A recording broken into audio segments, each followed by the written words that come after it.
ti join pé kí n lè sáré bá yín gbé olórí burúkú yẹn ṣe pé olórí burúkú ni ESABOD orí Facebook ló ti wá. Ó fẹ́ wá fojú abẹ kérò ni. Ó fẹ́ wá fojú abẹ kérò lórí TikTok ni. Àwa là ń ná lórí Facebook ọmọ òṣì olórí burúkú aṣièrè.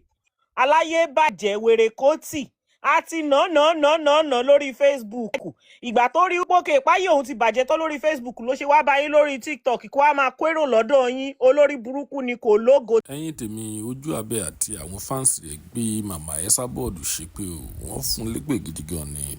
Ẹ̀yin tèmi ìjẹ́ wàhálà ńlá kọ́ ni màmá ESABOD wọ̀ báyìí lẹ́yìn ìgbà tí ó lọ dá sí ọ̀rọ̀ tí ó kàn. Ẹ jẹ́ ká gbọ́ látẹnu OJUABE. Tí ẹ ti bàjẹ́ ó ti ṣòfò nínú ayé. Dọ́kàsì ni. Dọ́kàsì ni ọmọ òfò ọmọ ìbànújẹ́ ni. Àwọn fídíòs ẹ̀ wà ńlẹ̀ níbi tó ti ń sunkún. Age 13 ni wọ́n ti ń dó tòkun bọ̀. Ìtorí ẹ̀ láyé ẹ̀ fi rún ju bó ṣe rún tó ṣe wà yẹn. Age 13 náà ti ń fi oko náà ti fi ń dára sí lára kò rọ́mọ tọ́. Ọmọ ẹ̀ kan ń ṣaṣẹ́wó nílùú Dubai. Olórí burúkú kan náà àwọn ọmọ ẹ̀ kan ti ya wèrè. Ìyẹn Lékan ti ya wèrè. Ànọ́dọ̀ ọmọ ẹ̀ kan náà ìyẹn náà tiẹ̀ dídó burúkú náà ń do káàkiri fídíò ẹ̀ wà. Fúnra rẹ̀ ló fẹnu ara ẹ̀ sọ pé ayé àwọn ọmọ òun méjì ti bàjẹ́. Olórí burúkú ọmọ ni Tòkunbọ̀ wèrè táwọn wò lórí Facebook ni àwa la ní wèrè ẹ̀ abẹ́rẹ́ wèrè ẹ̀ ti díù ni. Ṣó nídìí kéèyàn sọ fún yẹn ni. Abẹ́rẹ́ wèrè ti díù ni. Abẹ́rẹ́ olórí burúkú ẹ̀ bá ti díù bó ṣe máa ń ṣe nìyẹn. Nǹkan tó jọ abẹ́ ò bá ṣe kò kùn ẹ́ olórí burúkú ESABOD olòṣì kórí burúkú ẹ̀ dúró lórí Facebook. Wọ́n tún wá dórí TikTok irú fún wọn olórí burúkú ó tún ti dé bí olòṣì aṣièrè wèrè kó tí olórí burúkú oníṣìkólókó madness ṣáyé ẹ fẹ́ bàjẹ́ ni ṣé ìwọ nìkan ni kí ló dé Nàìjíríà ìgbàwó olórí burúkú ó tún wá fẹ́ fojú abẹ ṣáìnì ọmọ àlè olòṣì aṣièrè kò kí rẹ́ni tó bá ti fáyìn sójú ẹ rí pé ugly gan. Ẹ̀rí pé ugly.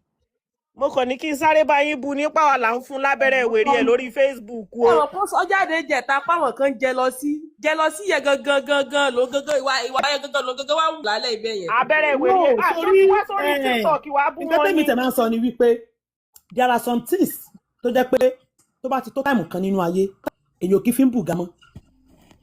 There are some things fẹ́ni tó bá ní àtúbọ̀tán nǹkan tí wọ́n ń pè ní àtúbọ̀tán ni wípé ọjọ́ alẹ́ èèyàn fẹ́ni tó bá ní alẹ́ àwọn nǹkan kan wà tí ìyá yìí máa fi ń fọ́nbù tẹ́ mọ̀ ò pé kí ni ìyá yìí sọ báyìí nísìn góòlù tó jẹ́ pé tí n bá ti ní báyìí tí n bá ti nídìí owó yìí ń ta ni ní fi gbọ́ bùkátà mi ò wá gbé jáde ó lórí kí ni fàṣásì kan báyìí ọ lè mọ̀. wọ́n mímọ̀ ẹ jẹ́ kí n já yín sí torí àwa la mọ wèrè ẹ̀ lórí Facebook dáadáa ṣe rí gbogbo góòdù yẹn ó yá ni o ó máa ń já padà síbi tó ti yá ó máa ń bá wọn fi ṣe advert ni ṣe rí ẹ sọ pé òkè pọ́n fi mọ́tò bùgá kírẹ́dìtì ló máa fi ra mọ́tò màmá ń sanwó every month ni aláwọ̀ là ń wo wèrè ẹ̀ látòrí Facebook àmọ́ dáadáa kò ra mọ́tò outright sí ó máa ń rà ní àwa máa sanwó every month gbèsè ti ba yí ẹ̀jẹ̀ bó ṣe wà yẹn onígbèsè ni. ọwọ́ lọ gbọ́ nǹkan tí gẹ̀yẹ́ sọ with evidence ọwọ́ ní OJUABE ò lógo náà how dare you say that sọmọ lọ́mọ.